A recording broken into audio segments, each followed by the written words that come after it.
विद्यार्थी मित्रों, सुप्रभात। कक्षा 10वीं इकाई क्रमांक 2 पाठ क्रमांक 10 बूढ़ी काकी, लेखक प्रेमचंद। ये पूरक पठन जो है, आज उसके बारे में हम चर्चा करने वाले। बूढ़ी काकी, काकी का एक विशेषण है बूढ़ी। प्रस्तुत कहानी के माध्यम से प्रेमचंद जी ने समाज में व्याप्त वृद्धों के प्रति तिरस्कार की भावना पर जोरदार प्रहार किया। बुजुर्गों के मन का मनोवैज्ञानिक विश्लेषण करते हुए उन्होंने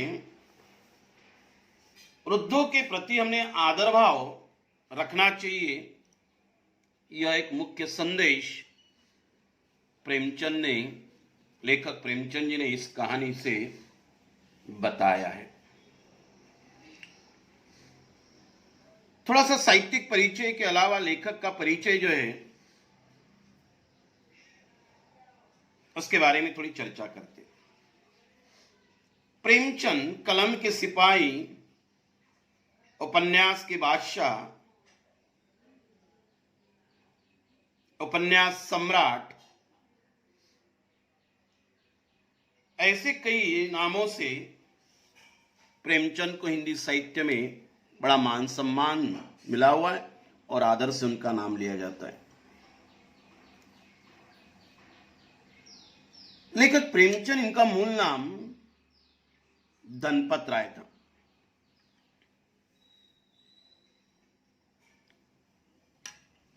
जुलाई 1880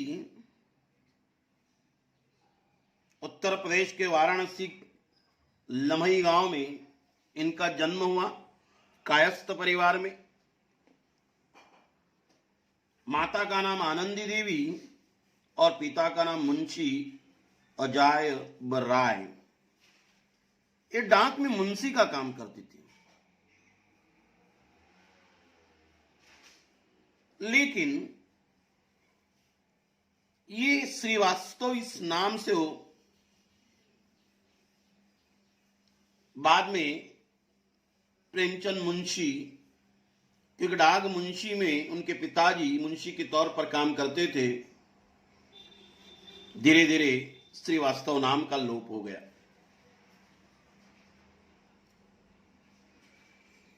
प्रेमचंद की आरंभिक शिक्षा मतलब फारसी में।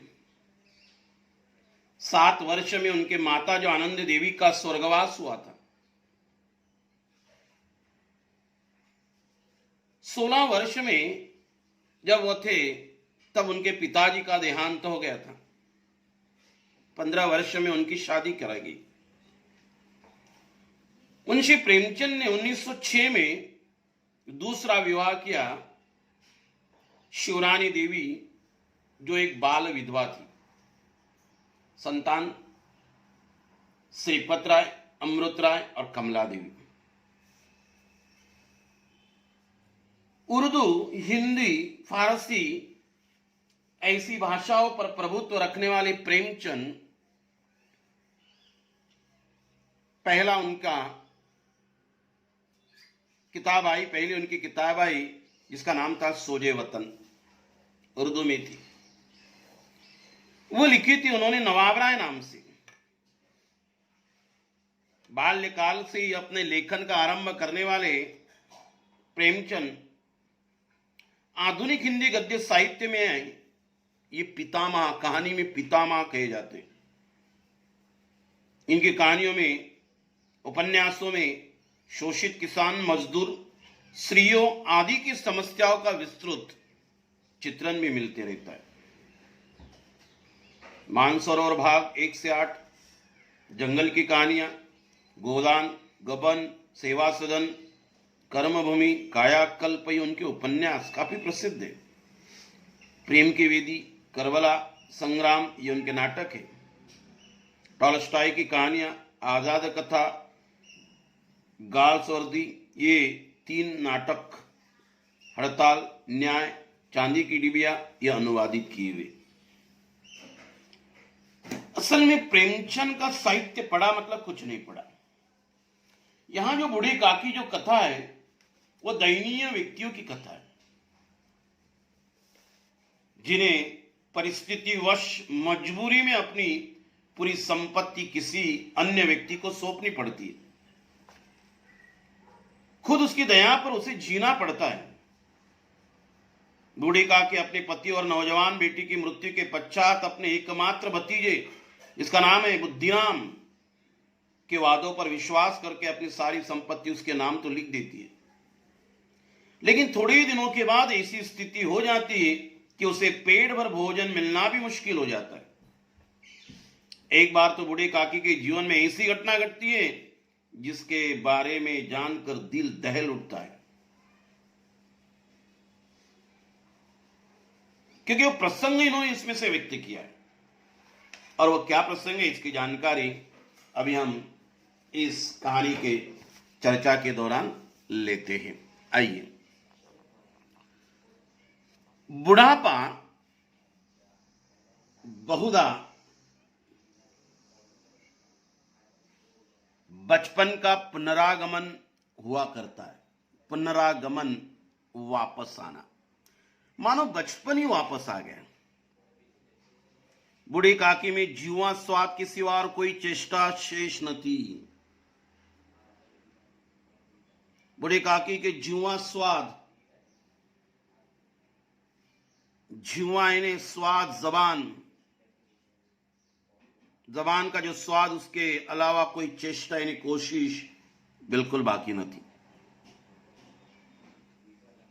न अपने कष्टों की ओर आकर्षित करने के लिए रोने के अतिरिक्त तो उसको कोई सहारा ही, अतिरिक्त तो कोई दूसरा सहारा ही।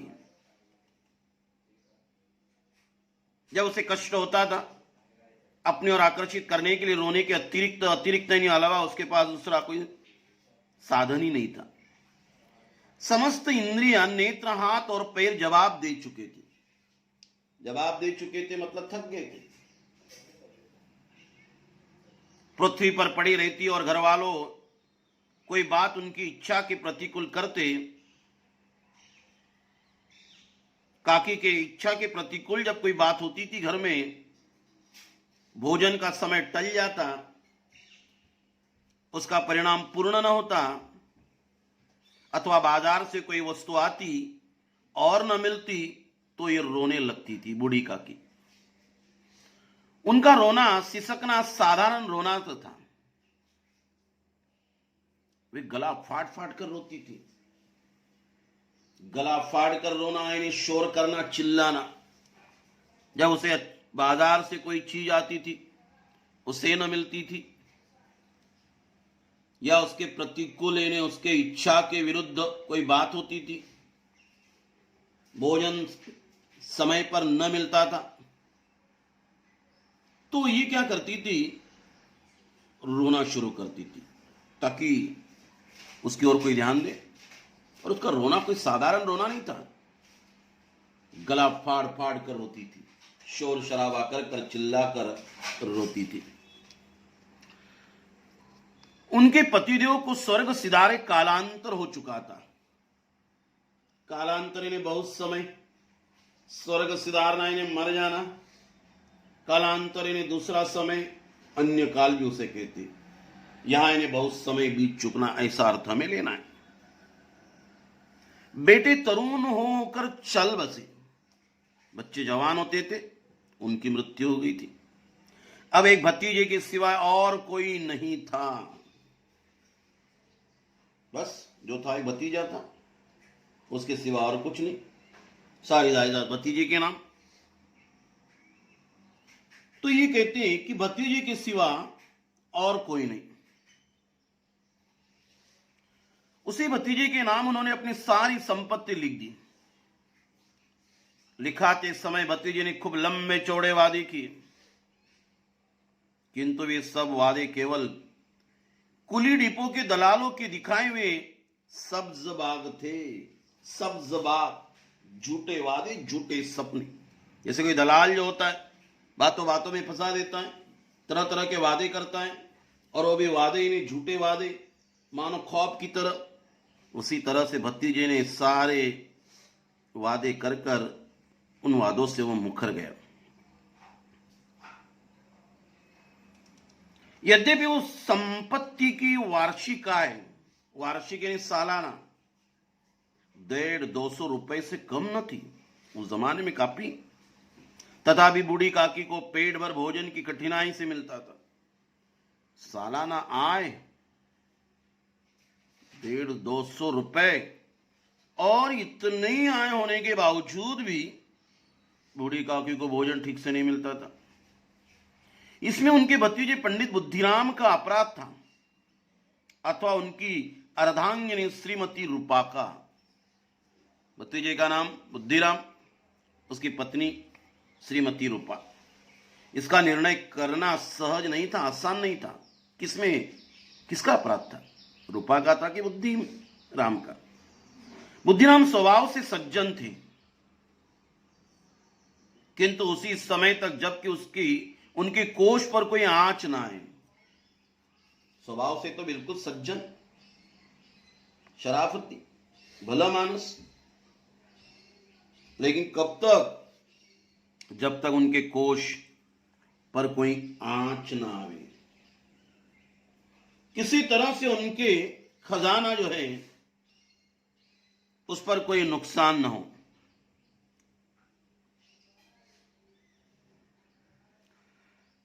रूपा स्वभाव से तीव्र थी। तीव्र का अर्थ होता है तेज, तीक्ष्ण, असह्य, पर ईश्वर से डरती थी।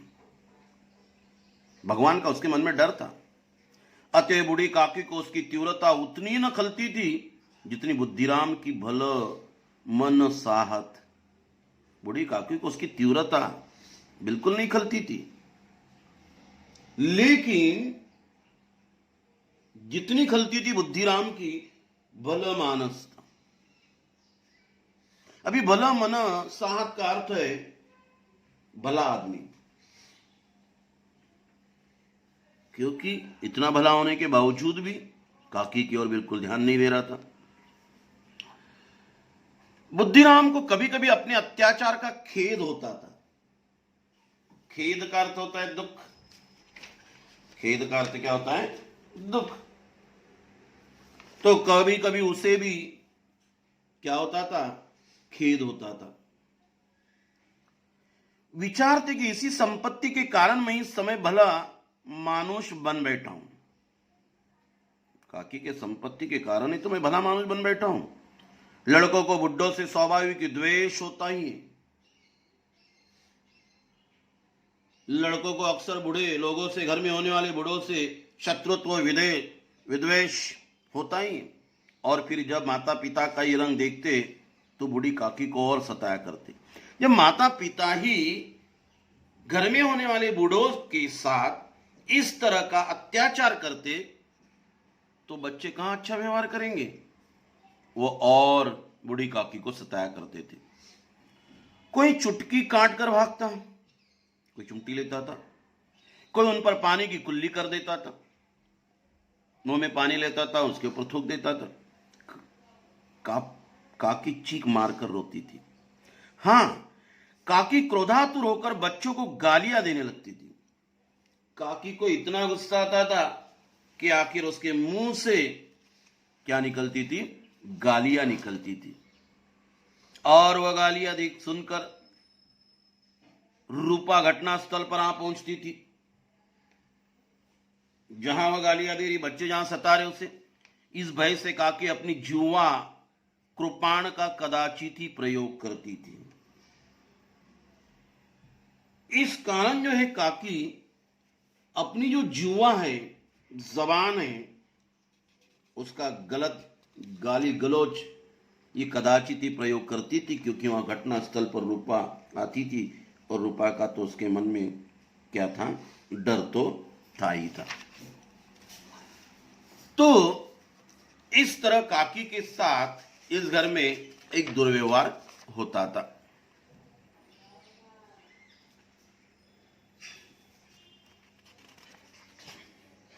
संपूर्ण परिवार में यदि काकी से किसी को अनुराग था, प्रेम था, तो बुद्धिराम की छोटी लड़की लाडली थी। संपूर्ण परिवार में यदि काकी से किसी को अनुराग था, अनुराग का अर्थ होता है प्रेम, तो वह बुद्धिराम की छोटी लड़की लाडली। लाडली अपने दोनों भाइयों के भय से, डर से अपने हिस्से की मिठाई चबेना बूढ़ी काकी के पास बैठकर खाया करती थी। जो घर में कुछ मिठाई आती थी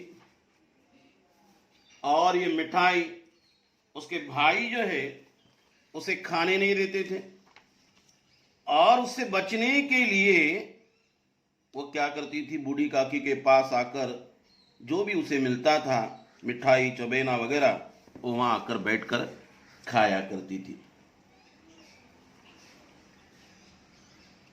यही उसका रक्षागार था, यही तो उसका रक्षागार। रक्षागार मतलब जहां उसकी हिफाजत हो सके, रक्षा हो सके। रात का समय था, बुद्धिराम के द्वार पर शहनाई बज रही थी। रात का वक्त था, समय था। बुद्धिराम के दरवाजे पर शहनाई बज रही थी और गांव के बच्चों का झुंड विस्मयपूर्ण नेत्रों से गाने का रसास्वादन कर रहा। गांव के जो बच्चे, इन बच्चों का झुंड, समूह विस्मयपूर्वक आश्चर्य भरे नेत्रों से गाने का जो शहनाई बज रही थी उसका रसास्वादन कर रहा था। मतलब आनंद या सुख या स्वाद उस रस का ले रहा था। चारपाई पर मेहमान विश्राम कर रहे थे। दो एक अंग्रेजी पढ़े हुए नवयुवक इन व्यवहारों से उदासीन थे। दो चार कुछ पढ़े लिखे बच्चे हो गए, चारपाई पर बैठे, ये शहनाई वगैरह इससे उदासीन, क्योंकि आधुनिक विचारों के हो। वे इस गंवार मंडली में बोलना अथवा सम्मिलित होना अपनी प्रतिष्ठा के प्रतिकूल समझते थे। ऐसे लोगों में गंवार यानी अनपढ़ गंवारों मंडली में बोलना, सम्मिलित होना, एकत्रित होना, वो अपने शान के खिलाफ, प्रतिष्ठा के खिलाफ यानी विरुद्ध, प्रतिकूल यानी विरुद्ध समझते थे। आज बुद्धिराम के बड़े लड़के मुखराम का तिलक आया था। यह उसी का उत्सव था। बुद्धिराम के बड़े लड़के, जिसका नाम है मुखराम, घर के भीतर श्रिया गा रही थी। रूपा मेहमानों के लिए भोजन के प्रबंध में व्यस्त थी, बड़ी एकाग्र थी। प्रबंध ने इंतजाम, भट्टियों पर कढ़ाई चढ़ रहे थे। खाना बनाने के लिए आंगन में जो बड़ी बड़ी भट्टियां, लकड़ियां जलाई जा रही थी, उसके ऊपर खाना पकाने के लिए बड़े बड़े कढ़ाई रखे गए। कढ़ाई बड़ा सा बर्तन, एक में पूड़ियां कचौड़ियां निकल रही थी, एक में पूड़ियां कचौड़ियां बना रहे थे, दूसरे में अन्य पकवान बन रहे थे। एक बड़े हंडे में मसालेदार तरकारी पक रही थी। घर में तिलक का प्रोग्राम था मुकरम का। घी और मसाले की क्षुधा वर्धक सुगंध चारों ओर फैली हुई थी। क्षुधा वर्धक, भूख बढ़ाने वाली, जो खाने की पकने की खुशबू आ रही थी, उससे और भूख बढ़ रही थी। भूख बढ़ना, क्षुधा वर्धक, ऐसी सुगंध खुशबू उस खाने की आ रही थी। बूढ़ी काकी अपनी कोठरी में शोक में विचार की भांति बैठी हुई थी। बूढ़ी काकी जो अपनी कोठरी में, अपने कमरे में शोक दुखमय विचार कर कर बैठी हुई थी। ये स्वाद मिश्रित सुगंध उन्हें बेचैन कर रही थी। ये स्वाद मिश्रित पकवानों का जो स्वाद है, ऐसी सुगंध उसे आ रही थी, बेचैन हो रही थी, क्या पक रहा है, मुझे मिलेगा नहीं मिलेगा। आहा, कैसी सुगंध है। अब मुझे कौन पूछता है, बूढ़ी काकी विचार कर रही। जब रोटियों के लाले पड़े हैं तब ऐसे भाग्य कहां कि भरपूर पुड़िया मिले। लाले पड़ना यानी किसी चीज के लिए तरसना। मैं रोटियों के लाले पड़े, मैं रोटियों के लिए तरस रही हूं, तो मेरा भाग्य, मेरी किस्मत ऐसी कहां कि इतनी भरपूर पुड़िया कचौड़ियां मुझे मिले। ये विचार कर उन्हें रोना आया। कलेजे में हुक सी उठने लगी। कलेजे में हुक सी उठना, मन में दुख होना, मन जो है उसका दुखी हो रहा। परंतु रूपा के भय से उन्होंने फिर मौन धारण कर लिया। जो रूपा बहु बड़ी तेज तीव्र थी, उसी के कारण, उसका विचार आते, उसके डर के कारण, भय के कारण उन्होंने फिर अपना मौन, शांति धारण कर ली। फूल हम घर में भी सूंघ सकते हैं। फूल जो होते वो घर में भी सूंघ सकते हैं, परंतु वाटिका में कुछ और बात होती है। वाटिका यानी बगीचा, प्रतीकात्मक लिखा है लेखक ने। घर में भी फूल का सुगंध ले सकते थे, लेकिन बगीचे में जाने के बाद जो सुगंध आता है, ढेर सारा दिखाई देता है फूलों का बगीचा, और उससे सुगंध आता है, मन तो और प्रसन्न हो जाता है। वैसे घर में भी कुछ चीजें बना के खाते हैं, लेकिन उतना आनंद नहीं आता उतना बाहर ढेर सारा बनता, उसमें से हम खरीद कर लाते। इस प्रकार निर्णय करके बूढ़ी का के हाथों के बल सरकती हुई बड़ी कठिनाई में चौखट से उतरी। बड़ी कठिनाई से हाथों का बल, ताकत सारा लेते लेते चौखट, दरवाजे के चौखट से अपनी कोठरी से बाहर आई। धीरे धीरे रेंगती हुई कहां कढ़ा के पास आ बैठी। धीरे धीरे गई रेंगती हुई और उस कढ़ा के पास, जो कढ़ाई में कचौड़ियां पूरियां तली जा रही थी, वहां आकर बैठ गए।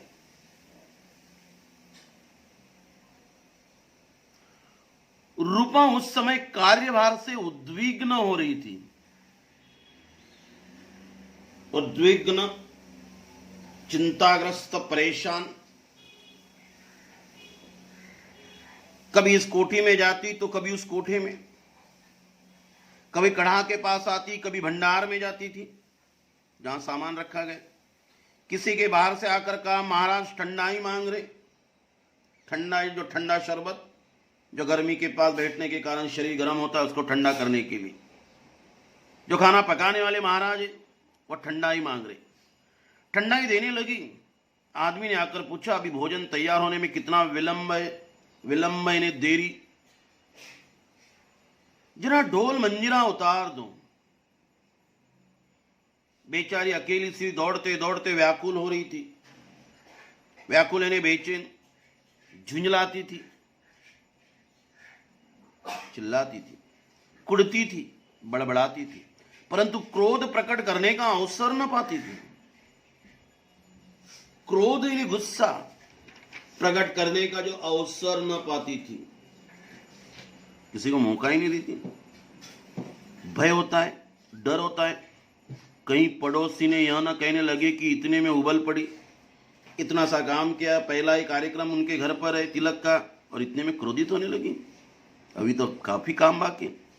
प्यास से स्वयं कंठ सूख रहा था उसका रूपा का। गर्मी के मारे फूंकी जाती थी, इतनी गर्मी, परंतु इतना अवकाश भी नहीं था। अवकाश ने समय कि जरा पानी पी ले अथवा पंखा लेकर झले, थोड़ा पंखा अपने लिए घुमाए। यह भी खटका था कि जरा आंख हटी और चीजों में लूट मच गई। उसे यह भी डर था कि मेरा ध्यान हट गया तो लोग आएंगे, जब पकाया हुआ खाना घर के ओर ले जाएंगे, लूट मचा देंगे। इतनी परेशान रूपा उस काम से थी। तो विद्यार्थी मित्रों, ये जो है हमारा बूढ़ी काकी का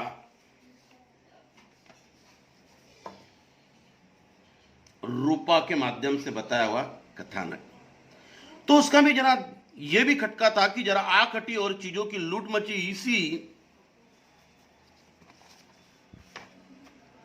इसी अवस्था में उसने बूढ़ी काकी को कढ़ा के पास बैठा देखा, जो अपने हाथों के बल रेंगती हुई आई थी, तो जल गई। उसे गुस्सा आया, क्रोध न रुका रूपा का। बूढ़ी काकी पर झपटी और उन्हें दोनों हाथों से झटक कर बोली, ऐसे पेट में आग लगे, पेट है या भाड़?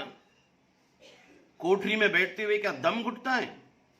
अभी मेहमानों ने नहीं खाया, भगवान को भोग नहीं लगा, भगवान को अभी नैवेद्य नहीं दिया, भोग नहीं लगा, तब तक धैर्य न हो सका, तब तक तुम्हारे अंदर थोड़ी सी सहनशीलता नहीं है, धीरज नहीं रख सकती।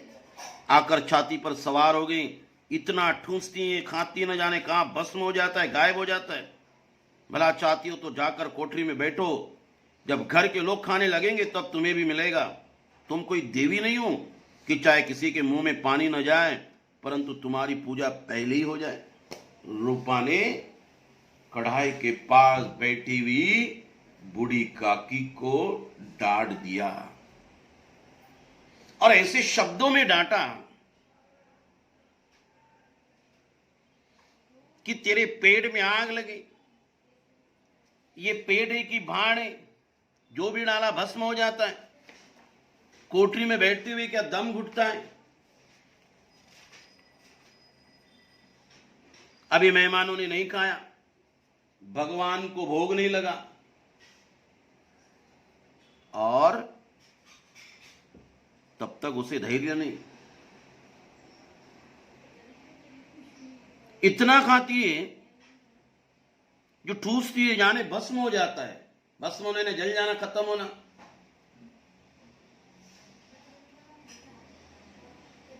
भला चाहती तो कोठरी में जाकर बैठो, जब घर के लोग खाने लगेंगे तब तुम्हें भी मिलेगा। तुम कोई देवी नहीं, चाहे किसी के मुंह में पानी न जाए और तुम्हारी पूजा पहले हो जाए। इतने कड़वे शब्दों में रूपा ने बूढ़ी काकी को डांट दिया। ये बच्चों, यहां तक ये हमारा पहला हिस्सा। इसी बूढ़ी काकी पाठ का अधूरा जो हिस्सा है वो पार्ट 2 में हम देखेंगे। धन्यवाद।